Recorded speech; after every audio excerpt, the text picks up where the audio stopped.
Tonight we are talking about tools being such a critical thing that we need.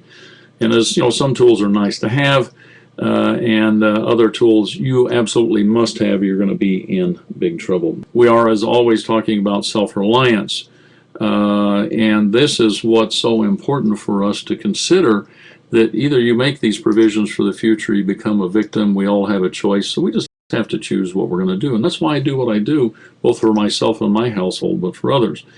So where do tools fit into this whole scheme of things in this overview class that we have? Well, part of the mission in each one of these 9 modules is to teach people as much as we possibly can, because I'm not prepared until my neighbors are, and I consider all of you to be my neighbors.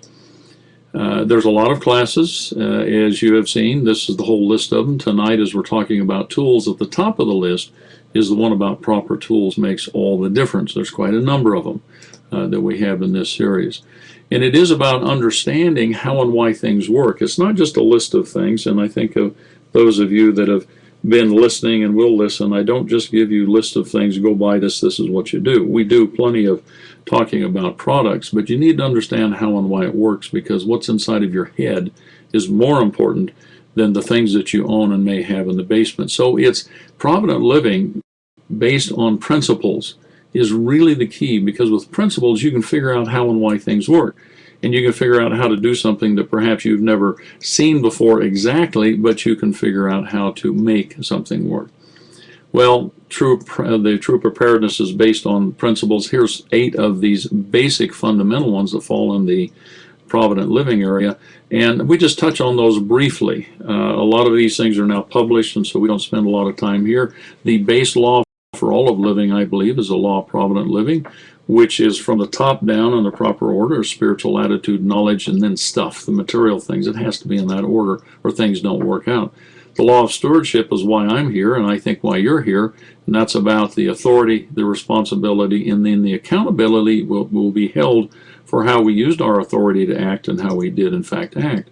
The law of the parachute, because it's really about understanding that you have to be prepared, ready, willing to act before you need the parachute. In this case, we're talking about the parachutes of attitude, knowledge, skills, and then the supplies and material things that you have, because once the disaster has occurred, it doesn't care, and it has no responsibility for your well-being. We talk about these 9 core areas, and each one of them literally is a parachute.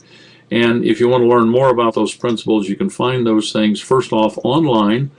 Prepare to Survive No Matter What. That's Foundation Class 1001. That is available free online, and it will stay free always to people. In fact, all of these that we are doing are available in this 1001 series. There's 7 of them up right now. This one will be up within a couple of days. The other way that you can learn about these principles is in the Self-Reliance series in the DVD Part 1 Foundation, and we sell that one low cost so that people can afford to get it and get started in the right direction. I find there's a lot of misleading information available out there, so I want to help answer those questions. We tonight are talking about tools as one of these 9 key areas. And first off, this class, the Tools 8001, is really the big picture. And we talk about tools a lot, but we don't say that we're talking about them. They're just kind of scattered throughout. So what really are tools?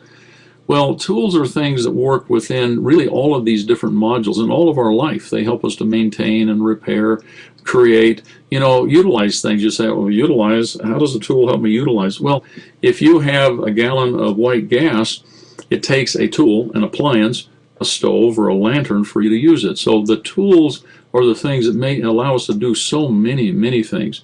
And they're very diverse, and they're far more than the simple things when you think about shovels and hammers. Example is a needle, which is a tool, and you apply that tool with thread, and now you can maintain and create clothing and things like that. Fire is also a tool, and it's a tool that we use, usually because we have some kind of a fuel, heat source, that allows us to either see in the dark, or we can cook or sanitize, heat, repair kinds of things. And so the lantern, the stove, the torch, the heater, those things, that's the tool that allows us to use the supply of that particular fuel. And see, a vehicle, it's a tool that allows us to move people and things much more quickly. A lot more of it all at once, but even animals and people, of course, can be a tool for moving things. And we also have to understand that we are really the only animal that makes so many tools. Some animals use a few sticks and rocks and things like that, and they're clever. But the diversity of our tools and the complexity of us sets us apart from any other animal out there. So why do we need tools? Well, for a very simple reason, basically. It allows us to greatly multiply what we can do to accomplish more work and do it more quickly. Some tools are very dedicated and specialized. They have a very narrow focus. Some are very general and broad use tools. We'll talk about all of those this evening in this overview. You know, the benefits of proper tools, and it really allows us to do so many things, but you have to get the right tools for them. It allows things to be done more safely, more reliably, much, much faster. I mean, I have a brace and a bit, and I can drill a hole through wood or through metal, but I'll tell you what, it's really slow, so having the electric drill speeds that up. Tools make things more comfortable to do, not as much work, or more efficient. You can do them better, accomplish bigger tasks. The ability to lift and haul and move and carry, make the impossible possible. That's the airplane, if you will. We don't have an ability to fly by flapping our wings, but we use airplanes and or other kinds of wings to allow us to soar through the air, and it allows us to improve our living conditions and be much more comfortable. When you're going about tool selection, it's very important that you know the job that needs to be done. You have to be considering personal safety and protection with the tools, because some tools can themselves be hazardous if they're misused. Quality and durability is important, and particularly if we're talking about a situation where we may be having to live much more on our own, you want things that'll hold up. The cheapest isn't always the best. You have to understand how to maintain and repair them if there is no repair shop. Of course, it's your knowledge of all of these things, your experience, your practice, and the skills that ultimately makes all these things work. And that will go into your selection of the type of tools and which tools that you would have. Some tools can be very low cost. I have quite a number of tools that I picked up at garage sales, some of them being thrown away, people abandoning things because it's a little rusty. Sometimes it's a little bent. Sometimes the shovel handle is broken off. Well, I gather those things up because I can always replace them or use them as parts for other things. So you can get a lot of things cheaply by recycling them, things that need to be repaired. If you have the skills, and I encourage you to learn the skills to be able to do that. The prevalence of tools are so common. In fact, we've been talking about tools all along. We just haven't necessarily identified them as tools. In all of the modules that we've seen previously and all the other classes, and as we go through future classes, they're full of tools because tools is what makes many of these things work. Well, when we take a look at these 9 modules, you know, we have the foundation, which is about principles and tools, truth. This is the foundation for all of these things. One of the biggest tools that we have is the tools for learning. It's the library of CDs and DVDs and books and tapes and classes, webinars, and then playing with those things and hanging around people that do them. That's the tool of learning that's so critical. If you've seen some of these classes in the past, my top 3 books for attitude, deep survival, miracle in the Andes, and the raft. Other things that are critical for you to get. We go through the library. We'll be doing that in the near future, and I'll give you reviews on those things. And some of you may have attended the book Deep Survival. We went through that in a whole webinar session. So these are vital tools of learning. Now, as I always point out, there's no knowledge in any of these books. There's no possible way of putting knowledge in them.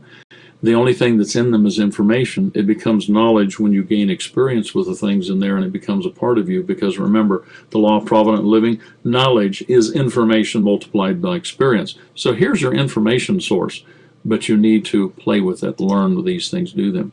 Foundation Class 1105, the foundation library that you must own, study, and internalize is one of those classes.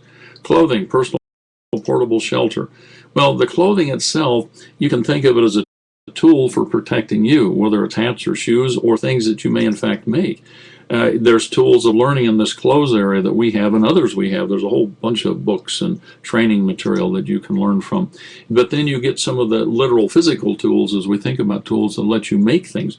Whether it's the PALS clothing or other kinds of clothing, or to repair, fix, maintain them, create them. Those tools are vital. And then we have other things of personal protection. They're literally tools to keep you from becoming injured, to keep you protected from becoming contaminated, things like that.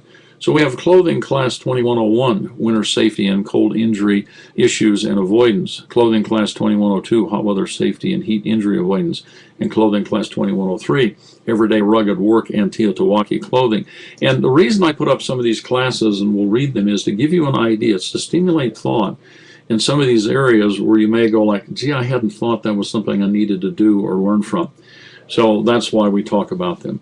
Water, the liquid of life, is just full of tools that you need to store water and to be able to get into it. You know, if you have a 55-gallon drum full of water, you want to have that bung wrench that's up in the top center there, the tool that'll help you open it up. Now, by the way, you don't have to have one that's designed for that.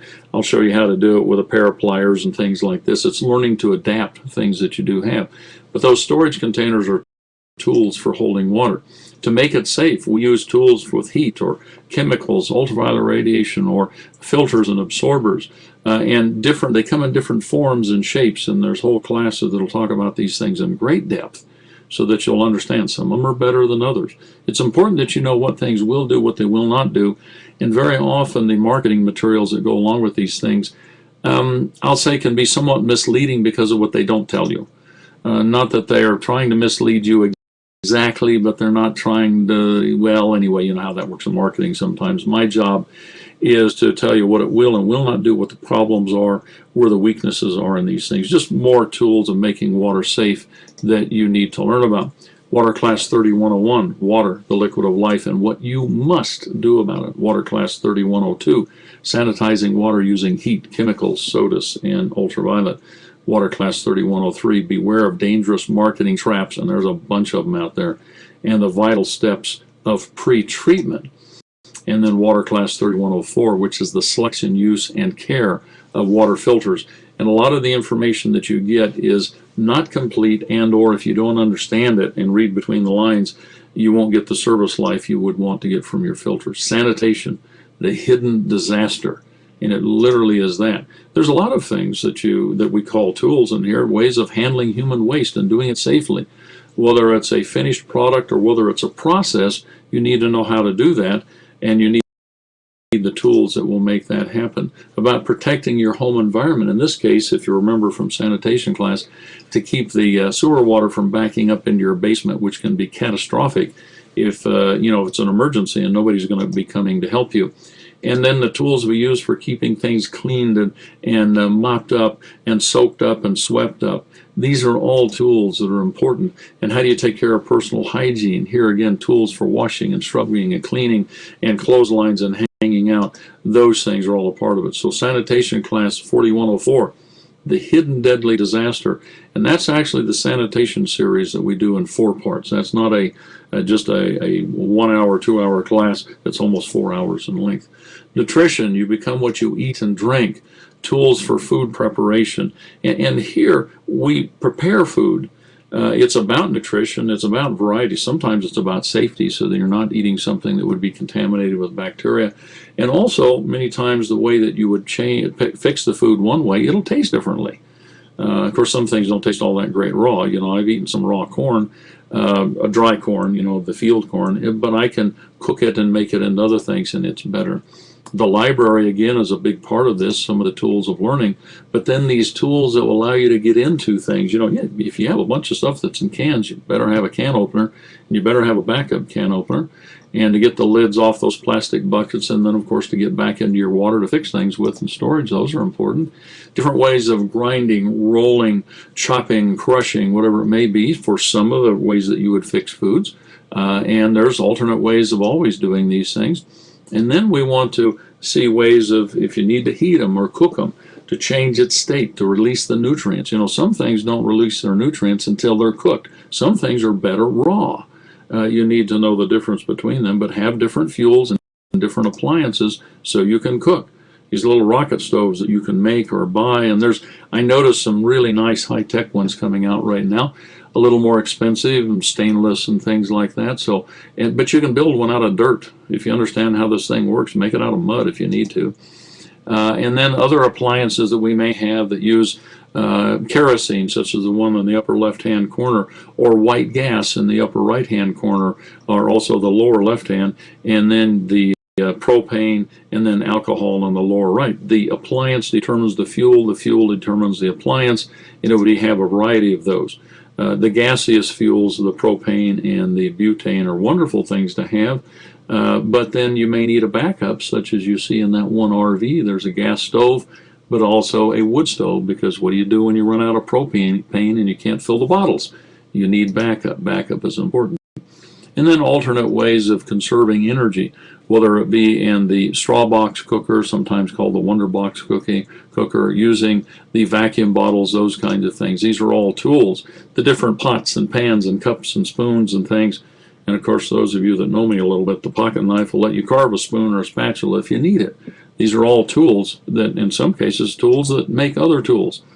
Then the ability to cook different ways with the Dutch ovens or with solar heat. All of these things are tools to help you in your preparation of food. Well, there's a variety of classes that will help you in this area. Tools Class 8101 is grid down cooking. Tools Class 8211, cooking with solar energy, and Tools Class 8212, the rocket stoves and using them, the different varieties of them, how they work and how to get the most out of them. Tools Class 8213, the Dutch oven method and its advantages. Tools Class 8214, open fire for cooking. By the way, I love cooking on open fires. I've done that for decades, just on the campfire. Not the most efficient way to go, but it's really fun if you understand how to do it. Tools Class 8215, working with wood and coal stoves, as many people like to have some backup. Well, know how to use those things, know how to use them safely. Tools Class 8216, the many ways of charcoal cooking. And by the way, there's more ways than you might think of using charcoal, along with how do you make your own charcoal. Tools Class 8104, tools and techniques for pre-processing foods for grid down living. In other words, you don't have electricity. When I say grid down, it just means there's no power. How are you going to do these things? Are there manual ways, or are there alternative ways of doing them? Well, tools for producing food. And it is about being able to reproduce food, because this will have to be a key part of Provident living. It is about live foods and sleeping foods, and then how do you replenish the foods that you have been consuming? Well, books, again, the library is a critical part of this, and it's not just having them on the bookshelf, but playing with them and using them. And that book that's in the upper left-hand corner, The Resilient Gardener, if I could only have one gardening book, if I could never have another book for whatever reason, that would be the one that I'd want to have. Now, by the way, these other books are also important. And if you've been listening to Tuesday Nights with Carol Depp, you know, she's the author of that book. A wonderful, wonderful lady. I've had a lot of fun with her, learned a great deal from her, and have changed a lot of things that I'm doing and will do. Other tools to take these sleeping foods for sprouting. The Easy Sprout is my favorite way of sprouting, and I learned about it a number of years ago, and it's my primary way of sprouting, and I promote it all the time because it works better and faster. We'll show you how to do that in a class, although there's a lot of information published on our website about that, on this particular product, how to use it, and why I would promote it. Other tools in this food production area, just the hand tools. Better have the hand tools. It's wonderful to have the tillers and some of those things, but what do you do if it breaks? What do you do if there's no fuel available? Can you do these things manually? Well, we did it for thousands of years. Yes, we can do it. It's good to have the tools that'll make it easier. The little tillers, this composting is one of those important things to do. An entire class on composting and rebuilding your soil, ways to do that. I use this little tiller for stirring it. It's the best way. It's the lazy way to do it. And then how would you compost? So there's more tools that help us build the soil. The tools for extending the season, the freestanding greenhouse that will give the protection to the plants and allow them to continue well into the winter and start things early. Or my favorite ones would be the attached sunspace greenhouse that allow you to grow. And the outside pictures in the upper right hand corner, the lower left hand corner, that's what it looks inside of this one. We showed people in a class here a few months ago how to build one of those. Simple tools and materials to keep the price very modest and low. Tools for preserving food. Here again, it's very often it's about safety. It does give us variety. Sometimes the preservation methods will enhance the nutrition value, particularly when you're doing things with fermenting foods. Whether it be milk or whether it be cabbage or other things, you increase its nutritional value. They're wonderful books to help you in this area to preserve them fresh. By the way, I'm continuing to harvest carrots all winter long. I have 2 wheelbarrows full of carrots in my garage. Well, the one wheelbarrow is about 1/3 used up, and I keep giving them away because we had a bounteous harvest of carrots, and they're in wheelbarrows in dirt that's scooped up, and I probably have about 250 pounds of carrots and then a little bit of soil around them covered up with straw in my garage where they won't freeze. So you don't have to have a root cellar to do these kinds of things. In fact, we talked about that last night with Caleb. Your garage, an attached garage, unheated, is a wonderful place to store many of your fresh foods. Being able to dehydrate and dry things. While you have electricity, it's a great way to do it, but have ways of doing it with just the solar power and other ways of preserving and bottling and steaming foods and packaging them. Well, shelter. We're talking about this area. And of course, shelter itself is a tool. It's a tool that protects people. It gives us a place to live and dwell and sleep. A place where you can come inside and fix and change your clothing and do all kinds of things like that. It's the fixed shelter that we have right now. So the shelter of my house is a tool, but I need to have the tools to maintain and repair and take care of it if I'm not able to go to the hardware store. You may have a shelter that's on wheels. Wonderful thing to have, know how to take care of it. But when we think about shelters in emergency settings, very often people are thinking about tents and portable shelters. It might be something that's semi-portable, semi-permanent, such as a yurt. It may be the tents or the teepees or things on wheels or RVs and those kind of things. That's the tool itself. But we'll think about, if you have one of those tools, perhaps you'd like to have it warm. So how we heat them is a tool in itself. We rest better. It's a place for changing clothing. How about washing them? You know, I've changed my clothing many times outside.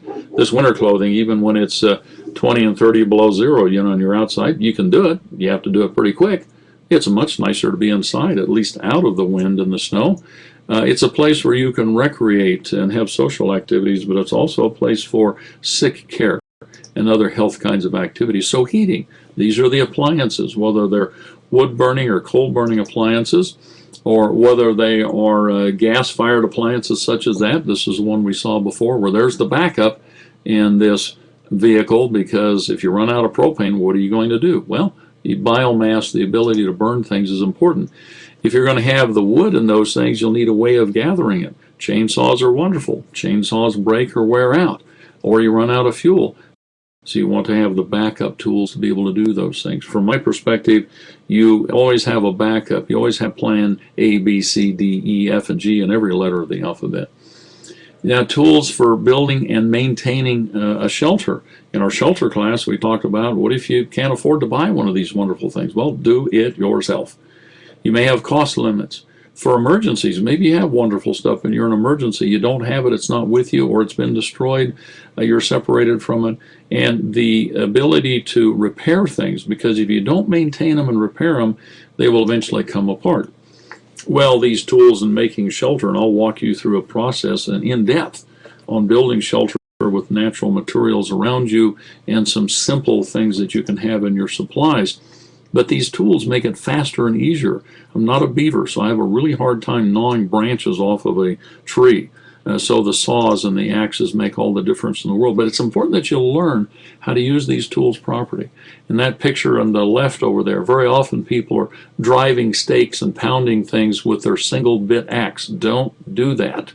You should not do that, because that will in fact damage that axe. You wouldn't think it would, but it does. We'll show you the proper ways of doing those things.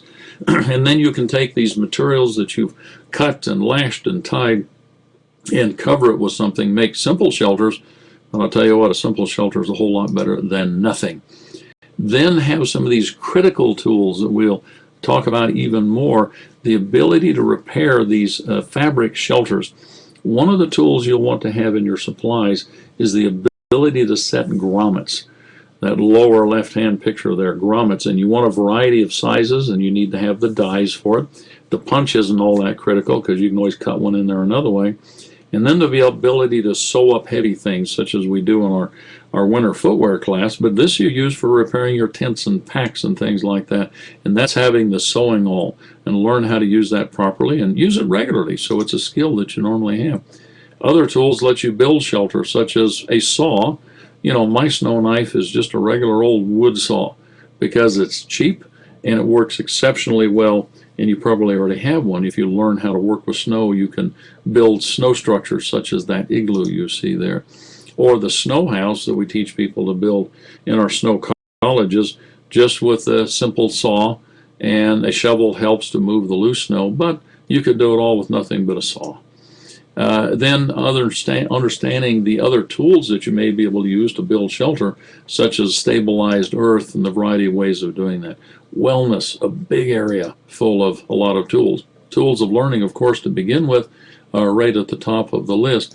But then it's learning and getting training and going to classes and getting some hands-on experience for the more advanced and some of the unusual situations. You need to do those. And then get some of the more advanced supplies and tools. Even if you're not an EMT, if you have the resources, get an entire EMT pack, because the EMT may come along when you need help. He doesn't have his equipment, but you've got it. Now you can take care of your household and your family. So buy extra things. We've talked here recently about the tool for emotional well-being. At least for me, it's music and or some of the spoken word things that you can listen to, so that I can just take a break from some of the stresses of the day. And that'll be important when we're in emergencies. So for me, the tool of the appliances to play the music, the CD players, the MP3 players are wonderful to have. Now, tools, when we get into the tools area, there's an awful lot of things in there to take a look at. Tools to repair, maintain, helps us to support all 9 of these areas, help us to create things. Well, tools for fire. And see, fire itself is a tool. There's many forms or many different ways of building fire, using fire, but we use it to cook and to light with, to heat our space, for sanitation, fabrication, even for entertainment. So the match is a tool, even though it's a supply. And some of these things you'll notice kind of blur together, but you have the supply of matches, which is the tool to build a fire. It's a great way to go. There's other ways.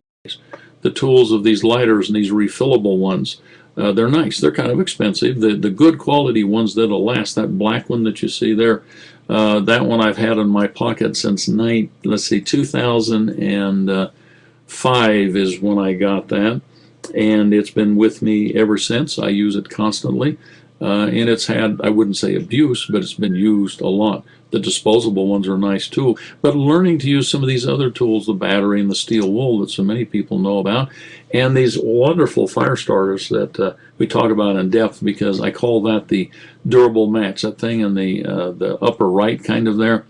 Those magnesium fire starters have been around forever. If you know how to use them, you can build a fire very, very quickly, but you better practice with them. Extraordinarily durable. You can store them in salt water for years. It'll still work. It can be in the bottom of your pickup under the pig manure for 10 years. It'll still work. You may not want to handle it, but it'll still work, by golly. So it's extremely durable, but it's not as easy to use as you might think.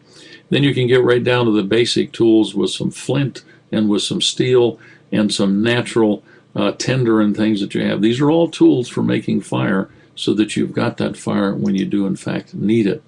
Well, Tools Class 8103, fire, a most important survival tool, and you've got to know that you can get one going no matter what. I'm a great fire builder because I've had to a number of times, and there's a lot of different techniques that you can use, because that'll save your life at times. And then Tools Class 8230, which is primitive fire building methods, the magic, and then also the myths. You need to understand what you can and cannot do. Tools for lighting up our lives. And this is about safety, about just enjoyment.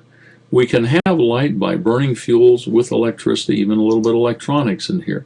Well, batteries are a part of this for the things that are very portable.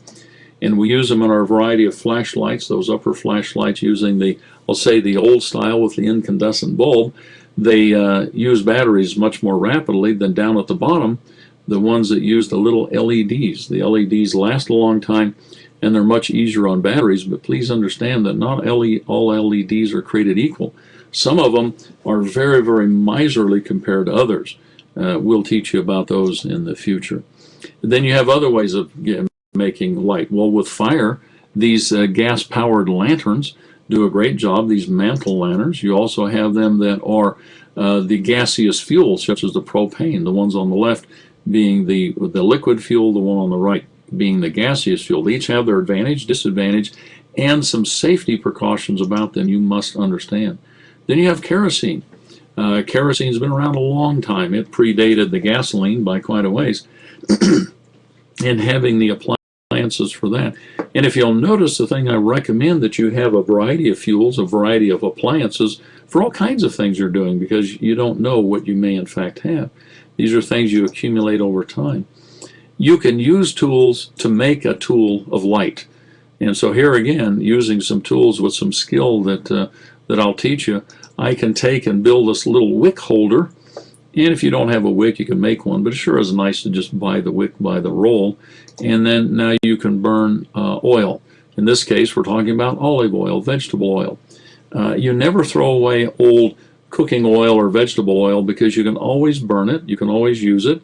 The olive oil is, to me, is the sweetest smelling of those. It has there's no unpleasant odor to it all. It has kind of a warm, nutty smell to it. So if everything else failed and I ran out of my other fuels, if I have oil, and even if I was growing my own sunflowers and pressing the oil out of them, I can burn sunflower oil. This is, remember the old oil lamps from the Bible? This was olive oil. Other oils have been used, but olive oil is a traditional one. If they could do that then, we can do it now. Tools help you do that. Then we have the very high-tech tool in this case of the photo multipliers. Photo being photons or light, and multipliers, these devices that electronically will take very, very low light levels that you can't see anything, and they're quite remarkable. I got to use one that my son has. He's a professional peace officer, and he has them, a night vision, and it's extraordinary what you can see with them. Well, that's on the expensive end of things, but it might be something to consider if you have the resources. So, Tools Class 8102, grid down lighting. Tools Class 8220, lamp, lantern, and camp stove maintenance and care. You've got to know how to repair those things and take care of them, how to maintain them, get the best life out of them, because if you just use it until it quits and you can't take them down to the lantern store, now what do you do? So I'll teach you how to maintain them, take care of them. Tools for producing power. And this electricity, when we talk about power, it's electricity. That's a magic workhorse. It can come from wind or water, from burning of fuels, and of course the power of the sun. A micro hydro, now you have to be in the right location to have the water, but if you've got the water and you have a head of water, this is an extraordinarily nice way to produce some electricity on a very continuous basis. You also have wind power. With the wind, you have to, of course, be located in the right place and have the wind, and have a consistent supply of wind. Some places have it, coastal areas in particular. They come in many different forms and designs and efficiencies. They're getting much better at that. There's a whole bunch of them out there now with many, many different features. The gas and diesel powered generators can be nice. You have the disadvantage, well, you have to have enough fuel to keep them running. Fuel doesn't store forever. Fuel can be hazardous, but they will in fact do a great job. But be sure you have the other supplies that you need of the oil, the filter, the spark plugs if it's spark ignition, and know how to maintain them and take care of them to get the longest life out of them also. But also, you need to know how to run them efficiently, because some of them, looking at the specifications like on that diesel power generator in the upper right hand corner, it will run on its 8 gallons of fuel that's in that tank. That will power it at full load for 8 hours. In other words, it uses a gallon per hour. If you're only running at a 50% load, it'll run for 12 hours. It doesn't double the time that it'll run, you only get 50% more. So you're actually going to get more bang for your buck just running it for periods of time at full tilt. And that's the way these generators are. Run them at their rated load. Well, you need to know how to do that so you'll go as far as you can. Using the sun and solar power is a wonderful thing to do, but I'll tell you what, there's a lot of misunderstanding about how this works and what you can get out of these systems. I hear them being advertised all the time, and there's a bunch of disappointed people out there once they spend $2,000 or $3,000 for one of these things. They think they're going to power their house. It's not going to do that. So you need to balance it with your needs and not have false expectations. We'll be doing that solar class again here in the near future, so you don't find yourself going like, gee, I thought I could plug in my refrigerator and keep my stuff cold. No, that takes a big system. You're going to spend tens of thousands of dollars to do that. But a modest cost system can do an awful lot for you and allow you to run some of these appliances. So solar is a great way to go, but please understand what it takes to make it really work and what your expectations will be. Tools Class 8108, electricity is the golden thread. And it's really about understanding what the true needs are, what the options are, and really what the reality of it is. And then the Practical Solar Power Class 8280, which is about understanding the reality and cost of solar electric systems and what options you may in fact have that way. The important tool of transportation and the way that we move products and people obviously is an important thing to do, to move things quickly, move them further, move more things all at once. Well, you can do that the way I have loved to do it for many years, which is a backpack that allows me to go places. I can use other kinds of wheeled devices to move some stuff where I don't have to carry it. But you better know where you're going. That means you need to know maps and have maps, and a compass may be useful for you to figure out how to not get yourself lost. So that's a skill that that you need to have at your fingertips, particularly if you're traveling cross country and things like that. But maps, road maps and trail maps are important. Most of the time, if we're needing to move someplace, we're talking about a vehicle. Well, it might be the family sedan. You can do what you can do with that. One of the things, be sure you have your keys, and I highly recommend that you get one of these hide-a-key things and get it hidden in a hard place to find, but a place where you can get it, even if you have to get down underneath and in the mud, because you have that vehicle and you lose your keys, it's of little value. These new cars are really hard to hotwire. Now you can, of course, move more stuff with a trailer behind your family car. Load up more things if you need to move. And then it's the pickup. And of course, you can have a pickup and a trailer, or we can step up from there with the box van and another trailer. And it depends on your resources, of course. You can do what you can do, but that's what you always do. You start from where you are, do the best you can, and keep moving up. And then even somebody, one of my friends who made a screaming deal on a Freightliner. They thought they were just buying the box on it, and that's what they were looking for. He was parked, and it had a price tag on it that was extremely low, and they said, we'll take it, and paid for it. And they said, well, are you going to get it? He said, well, I'll come back and get it. Why don't you drive it away? It came with the tractor to pull it, which was amazing. And so you might want to do that. That'll move a lot of stuff. You won't be too far into the backcountry with it, but you can get it someplace out there if you need to. And then alternatives. Some of you may already have some of these vehicles, the big, 15-passenger vans, the 4x4s, or even that 2x2 right there, the two-wheel drive motorcycle will let you get really in some trails. You've got to keep them going, and you need to know these things. Whole classes in how to get, well, stuck is not a word that's in my language, but that means you need to have some tools and understanding of what you do, and you may have the come-alongs and the chains and the jacks and the shovels and those types of things to keep going, but you've got to maintain that vehicle. That's your tires and pumping them up, and people sometimes wonder, what in the world am I doing showing a water still associated with a vehicle? Well, you've got a battery, and those batteries, you do have to maintain them, and it's distilled water, because if you're dumping, canal water in them, they don't last as long. It's distilled water. And by the way, you don't want the maintenance-free batteries for long-term use. You'll learn about that particularly in the solar class. You want flooded cell batteries, and you want the deep cycle heavy-duty ones. They cost more than your car batteries. They last a lot longer. You can maintain them. It's things like that that's important to understand. And then there's alternatives. What are you going to do if there's no fuel, or what other options do you have with animal-powered things or just people-powered things? Consider these things as potential options. Tools Class 8109, vehicles and transportation options for survival. 8290, preparing your current vehicle for a reliable bug out. When you got to bug out and go, whether it's getting out of the way of the tsunami or the flood waters that are coming, or the winds, or the plague, or whatever it happens to be, you want to know that you can move. 8390, selecting the right vehicle for the right purpose. Some of these alternative things to think about. 8391, finding and ruggedizing the ultimate escape vehicle. There's choices. Some of them are much better than others. And then how do you ruggedize it so you can keep it going? 8390, the critical maintenance and repair skills to keep the thing running is very important. And a lot of people don't maintain their cars right now because you just take it down and somebody takes care of it. There's some basic things you can learn to do that, number one, will save you money. But if there's nobody else that can service it, how do you take care of those things? Have the supplies, the simple tools, and the ability to do that. 8393, how to keep moving beyond normal limits. In other words, as I said earlier, there's no such word as stuck. If you know what you're doing and how to do it and are prepared to handle it, number one, you know, you can get if you don't understand the limits, you can get yourself so stuck you can't get out. So when do you back off and when do you start applying some of the other techniques and tools and tire chains and other things so you don't get yourself really, really stuck?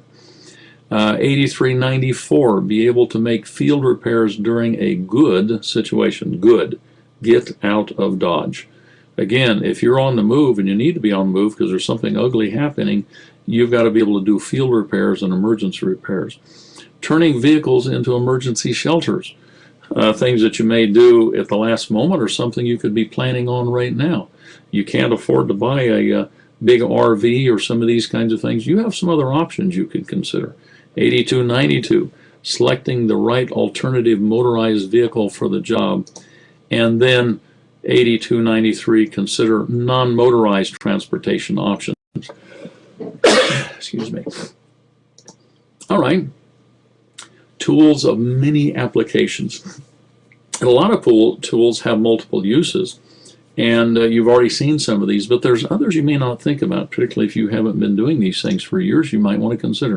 Of course, my number one tool, top of the list, always, always, always is this tool I call clothing, which is my pocket knife, which is tied to me. I want that with me. Now, there's other knives, bigger bladed knives, knives of different functions. That round bladed knife there, that's one that I got back in 1967 from an Eskimo family we visited up in Point Barrow, Alaska, the Ulu. That other knife happens to has no metal in it. It's just a carbon fiber knife, quite strong, and will do some amazing things. Each one has its own different purpose and function. Excuse me again. The Castaway kit. In fact, we'll have this a whole class on this little micro survival toolkit that's in my pocket all the time. We have these multi-tools, the Gerbers and the Leathermans and those. They're wonderful tools to have. The prices have come down, but they're still kind of expensive. If you already have the pocket knife, if you'll just add something like a small pair of vice grips with it, you actually can do everything that those other knives can do. So you don't have to spend the extra $40, $50, or $60 right now if you can't afford it. Just learn to add a few other things in your pocket along with it. You do the same job. Now there's a tool that's vital. These leather gloves, good quality, durable, industrial grade leather gloves. And this is not about having one pair. This is about having dozens of pairs, because when you're using some of these tools, you're handling the wood and splitting and chopping and what have you. Protect your hands. The splinters hurt, the blisters hurt, and they slow you down. So those are very important to go along with all of these tools, these hand tools, for digging and chopping and cutting and what have you. You need those tools, but these gloves to protect your fingers and hands are, to me, are an extremely important thing to also have. We have all the other tools, and we'll take you through the tool chest sometime. Some of you may have dozens of screwdrivers, and you might have lots of different pliers and many different kinds of adjustable wrenches and things that grip. And by the way, you look at some of my tools in my tool chest, some of them are a little rusty and a little bit ugly because, like I said, I get some of them secondhand. I find some of them by the side of the road. I buy them at garage sales, and sometimes people are just throwing out some tools that they don't want anymore. So I have a bunch of rusty old tools. By golly, they work just great. I have extras. Learning what tools you really, really need to have for the most important jobs will be important. And be sure that you have them and that you can also maintain them. Some of these tools take a little bit of maintenance to keep them going. so they can function well. A little bit of the oiling and cases of tightening them. Also how you store them and things you do with them and don't do with them so you get your best life. Boy, here's some tools in this basic metalworking that you need to understand the file. You need to understand what files you should have, why you should have them, what they'll do, how to use them properly. I see a lot of people misuse and abuse their files, and also how to store them and what you don't do when you're storing them or when you're moving them around. The hacksaw, again, for metalworking, is one of these basic, simple things. You're going to wish you had a bunch of hacksaw blades. So it's having that tool and the replacement parts for it, which is the blades. The power tools are wonderful to have as long as you have power, and if you have a little bit of solar or things like that, boy, you can cut in a hurry. But how about your hand saws? You want to have those, and how do you maintain them? See that little thing that's lays between the two saws there towards the right? It's enlarged in the upper right-hand box right there. That's something a lot of people don't know about. It's called a saw set. That's to set the teeth, bending them a little bit off to the side on each direction in there to give the saw kerf, because if you don't have a little bit of a set to the saw and you don't cut with a little bit of kerf where the channel is a little bit broader than the back of the blade, you can't cut. I mean, it binds up all the time. Well, if you're maintaining your saws, you need the files to do that, and you need the set to be sure that you can keep setting them. Again, these power tools that you plug in are battery powered. They're wonderful, but if for some reason you just can't have power anymore, you need to have the ability to still drill some holes. It's slower than heck, and that's why I want a little bit of electricity. Not a lot, just a little bit of electricity. I'm not trying to power the house or my refrigerator or my freezer, but to be able to run those tools, boy, that's magic for getting things done. And then the other woodworking tools, the manual tools, simple tools necessarily, the draw knife and the chisels and the planes and some of these, learn how to use them. You know, electric sander is great. Again, it takes power. Well, the sanding block and sandpaper, and lots of sandpaper and some of the wood rasps and files like that. Here's those tools again. You need these. The Speedy Stitcher is the one that you'll want to have, and the grommet tools, and then lots and lots of grommets that you would have to take care of yourself and other people. Tools Class 8105. Build your survival's tool chest. 8250. Unusual and uncommon tools to seriously consider and why you want them, even if you don't know how to use them. Like the saw set. Maybe you didn't know about that tool, but if you want your saws maintained and you don't know how to sharpen them, but somebody else does, you have the set and the files that can take care of that. So you may want to consider things like that. And there's many of these Teotihuacan handcrafts, skills, and practices that you must have access to. You don't have to know them all, but you need to know that you have access to them. That so that in your community, we're going to talk about community in a moment, because sometimes people, as we go through this, they're starting to like panic. I have to do all of this, and the answer is no, you don't, because you can't. Tools Class 8270. Here's something you must do. You have to learn some basic handcrafts for self-reliant living, and the basic tools that go along with them. That's one of my favorite classes. I have fun doing that because that's how I live and what I do all the time. 8271, needlecraft, the tools and the skills that go along with it so you can maintain things. A lot of people know a little bit about sewing.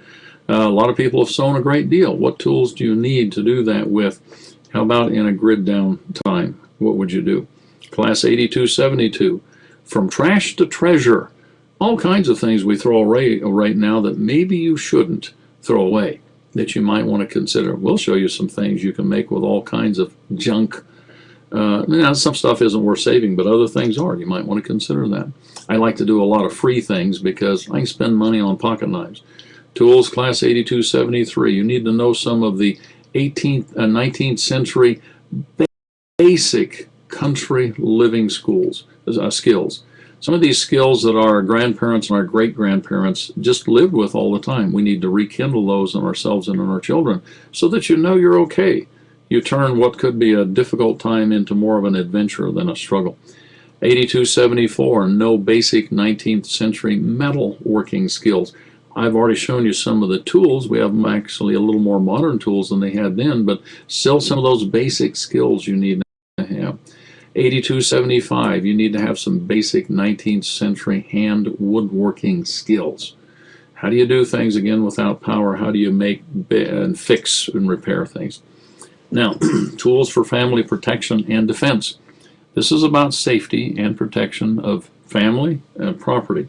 Skill is at the top of this list. It's got to be based on training and professional training. It's built by extensive practice, and what that leads to is both a quiet and a humble confidence that you can take care of things if you need to. This is not about being arrogant, and this is not about being Rambo, but it's like, what the heck do you do if you're threatened?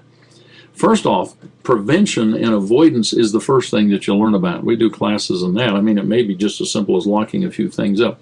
Oh, by the way, on that lower right-hand picture, here's a storage unit that's locked up with a padlock that has been rained on and then frozen, and that lock is full of ice, and there's no way you're getting a key in there and turning that, so you need to have the ability to thaw that lock out very simply and very quickly, because if you're trying to get into or out of something quickly, having a frozen lock is not a good idea.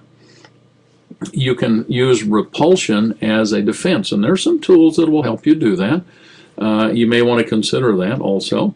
But then in your tool chest, the best offense, of course, is always avoidance, but the last action of resort may include such things as this, and this is where that skill and that practice and that confidence comes in that's so critically important.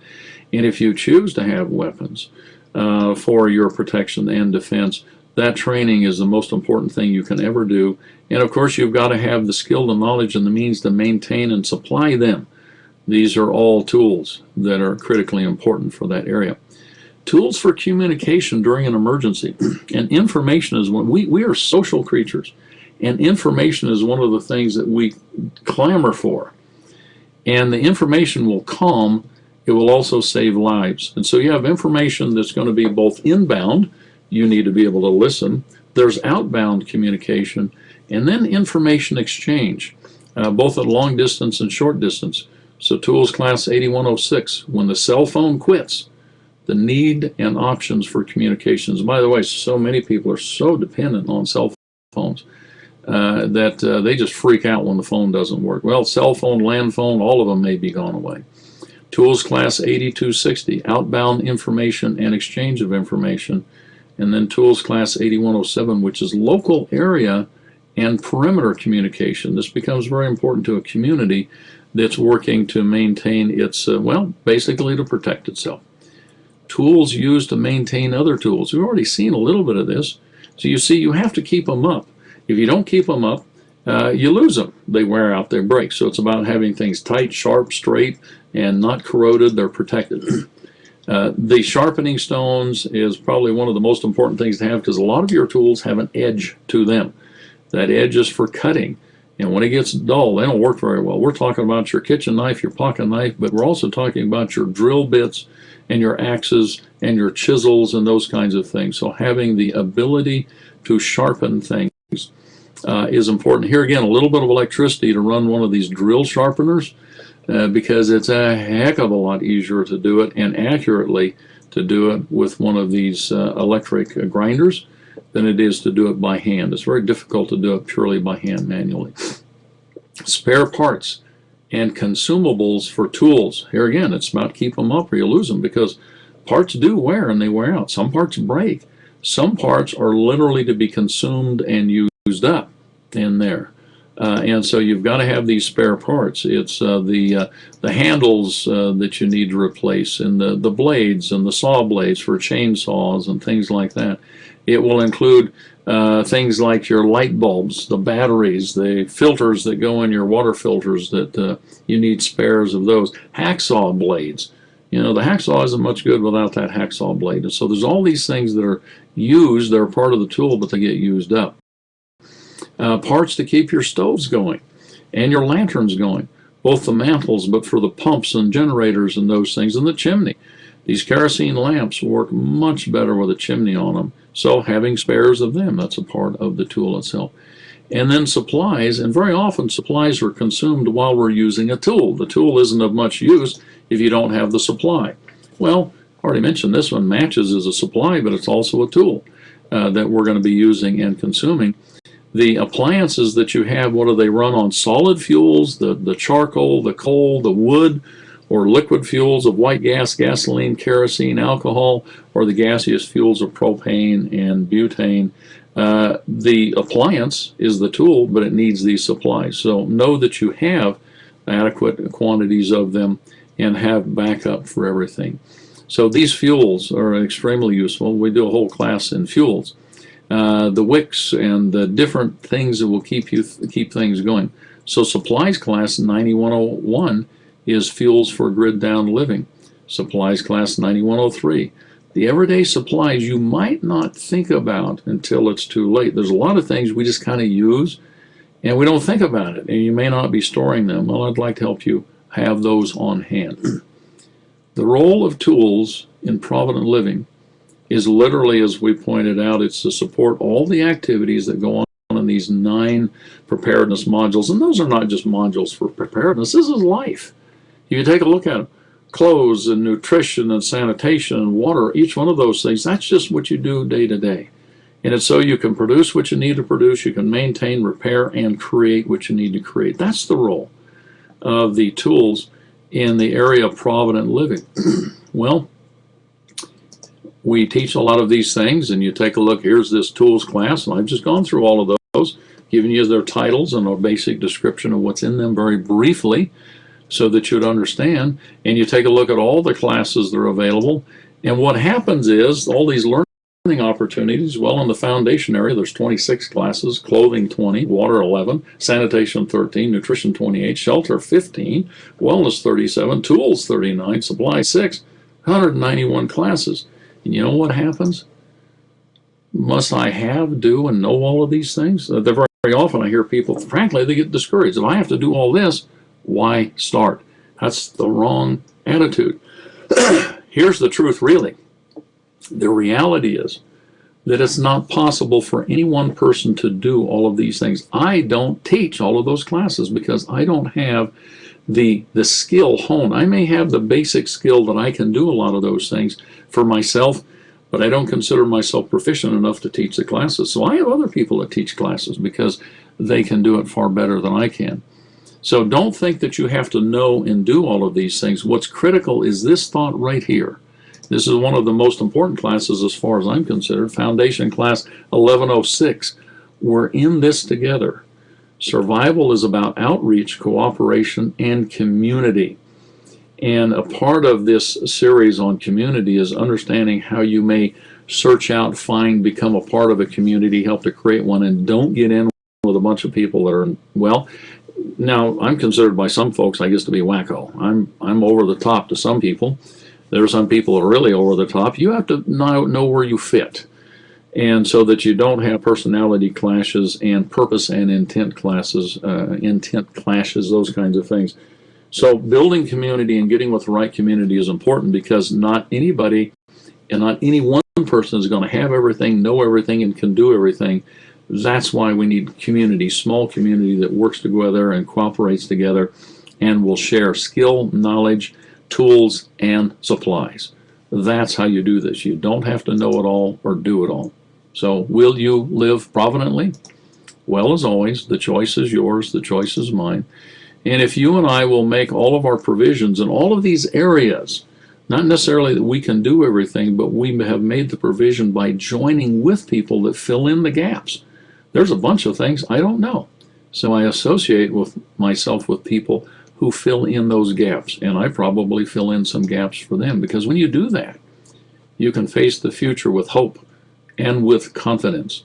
You don't have to look at some of these events that might occur, hope they don't occur, but if they do, and go like, oh man, if that hurts, I'm toast. That's a bad attitude. You want to be able to look at it, and look at it the way I try to look at things, which I call the truth about life, which is there is no doubt that tomorrow will come, and there is no dispute that things happen tomorrow. Will make all the difference in the world, and you see, if you're prepared for the worst, that no matter what happens, it will be an adventure. And that's the way we should look at life. That's how we prepare ourselves. Understanding that preparedness is based on principles, not just things and stuff, but it's people that you're with. It's what you know, what other people know, what you can do together, as well as what you can do individually. All of this is what allows you to face the future without fear. So it's a lifestyle, and I call it Provident Living. You can call it Self-Reliant Living, which I call it also.